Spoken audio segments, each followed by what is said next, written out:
Bone structure, muscle system, proportions, perspective.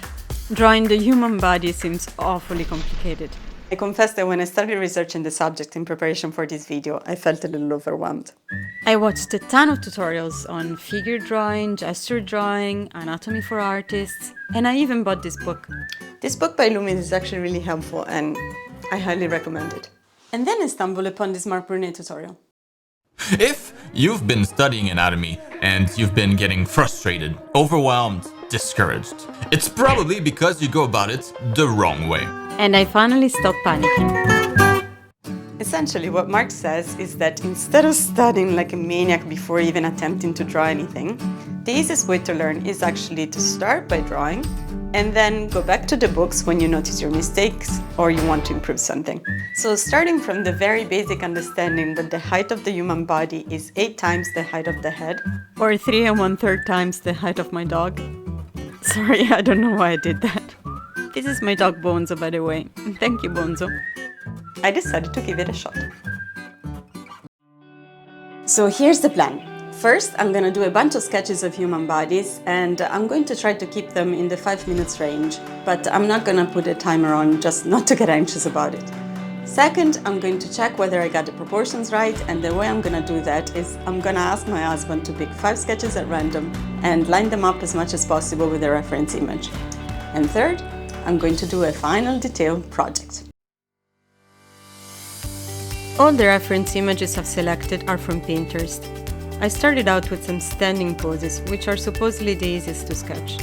For now, I'm just concentrating on understanding shapes and volumes, getting the angle of the shoulders and hips right, and making sure that the proportions of the body are correct. I sketched around 15 standing static poses, until I felt quite comfortable with it. I then started to incorporate some sitting poses, going back to the books whenever I felt something was off.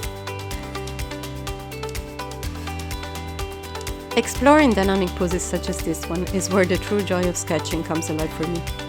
There is something incredibly liberating about capturing the essence of movement, allowing me to exaggerate gestures and breathe life into the sketches.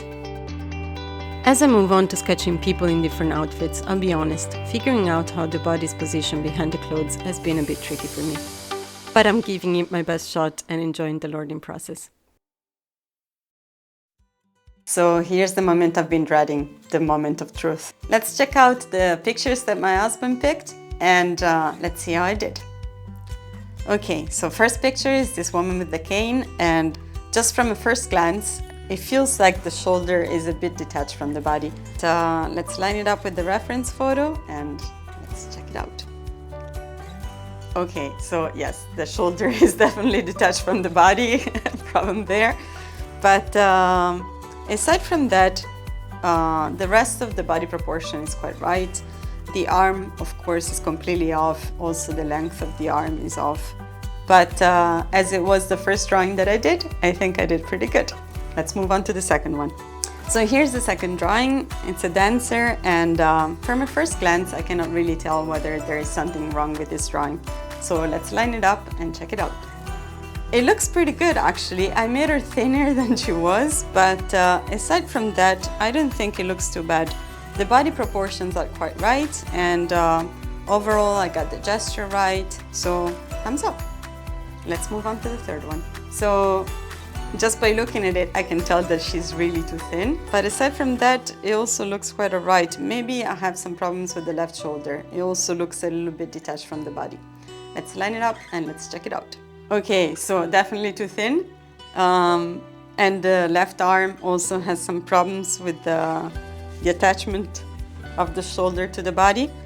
But aside from that, I mean, the legs, I exaggerated the posture a little bit, but I don't think that's a huge problem. Maybe the left thigh is a little bit too long, but overall, okay. So fourth picture, another dancer. Just from the first glance, I can tell the left shoulder still has some problems. So I definitely have to work with this shoulder positioning. But let's line it up and let's check it out.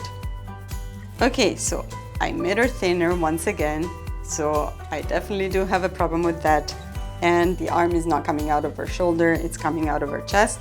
So I have a problem there. So let's move on to the fifth one. This is the only guy in the bunch, and I have to say that I quite enjoy drawing it. It was fun just drawing all the muscles, and I got to study a little bit of the anatomy of the human body with it. Let's check out how I did. Okay, so here I under-exaggerated the pose, meaning that the tilt of the head is a little bit off. And also I made him thinner once again. I beefed up his chest and made his hips thinner. Also, the length of the arm is not quite right. But aside from that, I mean, I have to say that being the first human body drawings that I do, I cannot complain about it. It was the first time that I really tried to understand proportions and match proportions with all the different body types and also get the gestures right. So overall, I think I did a good job. Of course, there is a lot of room for improvement, and I think it's gonna take me years before I finally get confident in doing this. But for now, I'm pretty satisfied, and I'm ready to move on to the last challenge.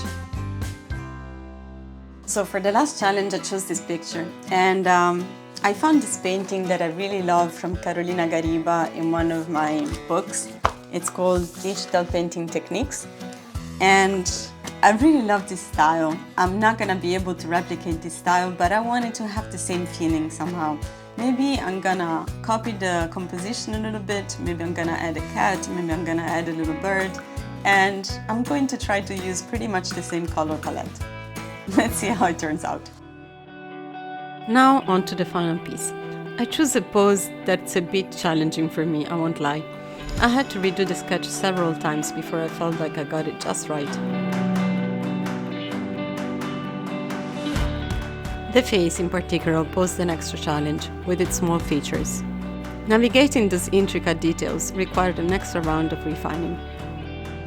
And here's the completed sketch. I added a small bird and a cat, as I promised.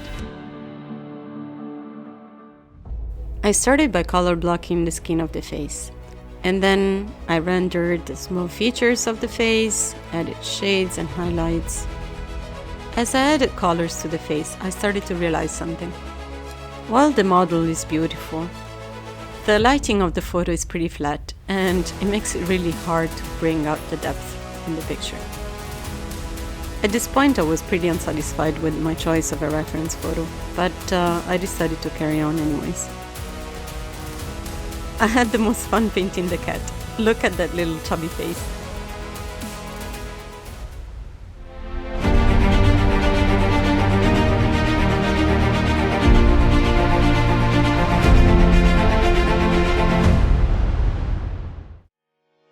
I have to be honest, I mean, I'm not in love with this painting.